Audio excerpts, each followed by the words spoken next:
Hi, welcome to Erica's Welsh Garden. It's Tuesday the 17th of October today, and this evening I'm going to be podding my dried runner beans that I left on the plant until yesterday, so I can have those all saved ready for next year.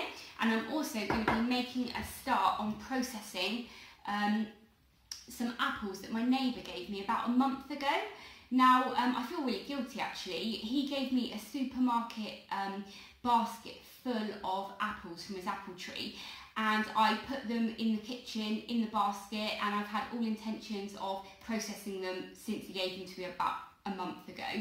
And you know, I've kind of walked past them and I've seen that, you know, a couple of them have gone a bit mouldy, and then I've removed those ones, and then I've kind of kept thinking I need to make time to process these, and then I've walked past again, and then I've removed an entire, you know, brown apple with white dots all over it and stuff. And I felt really guilty really, because he gave me these apples thinking that I was going to be processing them and making use of all of them. I'm sure he didn't give them to me thinking, oh, you know, they can go rotten or something.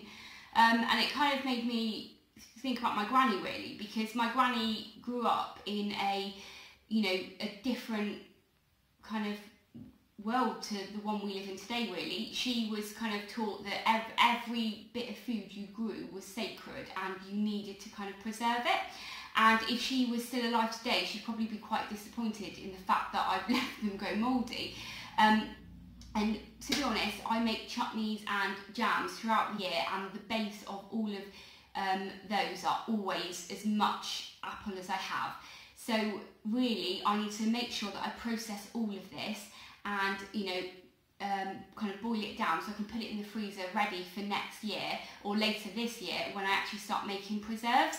Because what will happen is, if I just let these go mouldy now, in, you know, 6 months or whenever I decide that I'm going to start doing some chutneys or something, I'm then going to have to go to the supermarket and buy apples that have been transported using, you know, fossil fuels, sprayed with chemicals that I'm not aware of, all because I've kind of let this fruit go mouldy. So if you have any fruit that you still need to process, like apples, you know, and you have got the time, just you know, make some time and get them processed now so you can make use of them later.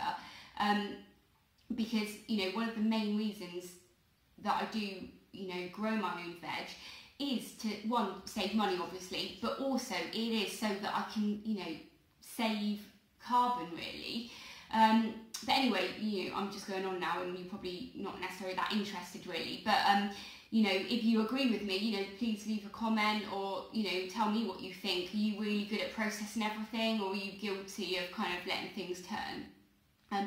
Anyway, I'm going to get on and kind of pod these now.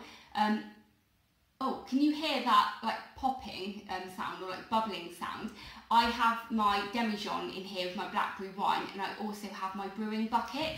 I'll spin you around and show you actually.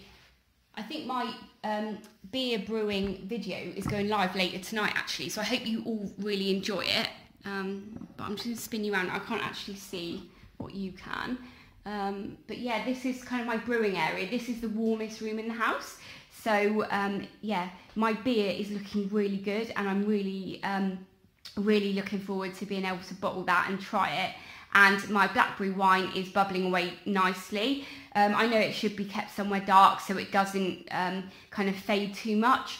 However, you know, it's my first time, so I'm just more excited that, you know, it's bubbling away, so that it means it will be kind of able to get on to the next stage sooner. So anyway, I'll sit you back down now. But yeah, I'm just going to get on now with podding my peas, or not peas, my beans. So I'm going to get on with that now. So you're probably wondering why I'm sat in the lounge doing this, making a mess in here. But there's two reasons really. The first is the lighting is much better in here. But secondly, Lloyd is away in London tonight, so that means I've got the whole evening to watch lots of Car Crash TV, so I thought I'd just sit in here and do it. But yeah, I'm really glad with the amount of runner beans that I left and kind of have saved the seed from. I'm not sure, unfortunately, what variety they are though, because I think they came free with Grow Your Own magazine about 5 years ago, and I've only just planted them now. So, oh, look at this one. Look how long that one is.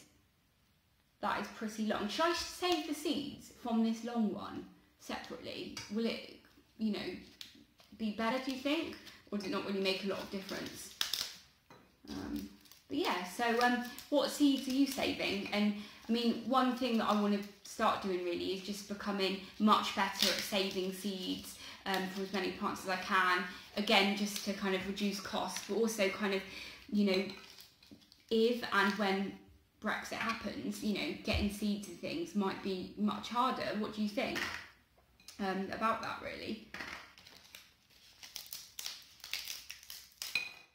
So I'm really happy with the amount of runner beans that I've got from podding these ones. Some are still a little bit damp though, so I think I'm going to get some kitchen towel and just spread them out with some kitchen towel for a few weeks just to continue drying. But yeah, I'm very happy with that, and like I said, I really am going to really try and save as many seeds as I can. Let me know what you're saving, just to give me ideas and inspiration for next year. Now I'm going to get on with peeling all of these apples. I'm sure you're really not interested in watching me peel apples, so I'll come back to you when I've finished. Here's my little setup. I've got a pan full of water with a lid, so I can put my peeled apple in there and just kind of weight it down so they don't go brown. I have a container to put all of the scraps in and all the kind of mouldy bits, but I've also got some big glass jars, and what I'm going to do is put all of the peelings and cores into these glass jars and have a go at making some apple cider vinegar. I've never done it before. If you have, let me know how you got on with it, but since apple cider vinegar uses all the byproducts pretty much from processing apples, I thought, why not give it a go? So yeah, I'm going to get on with this now, and if I have some more time, I have some more apples that aren't as bruised as this, that can last a little bit longer, but I might also process those as well. Hiya, it's now the next day, and last night I managed to simmer down 7 containers worth of apples. I did put their weights on the top and what they were in there, but I've not actually kind of accumulated the weight there, so I will and tell you how many kilograms of apples I've got. I also have my cider apple vinegar started there. I have another 2 containers full, but they're on the windowsill. And what I did this morning was, when I was letting the chickens out, I went and collected all of the rest of the windfalls. So I've got some windfalls in there, and I also have a really big carrier bag full of more than that amount of apples in, and I'm giving them to one of my friends. So I'm really glad that I got an imaginary telling off from my granny, and I processed all of that last night, and then I went and picked the remainder of the windfalls. I say the remainder of the windfalls, there are probably about 100 out there that are half rotten, so I've left them for nature.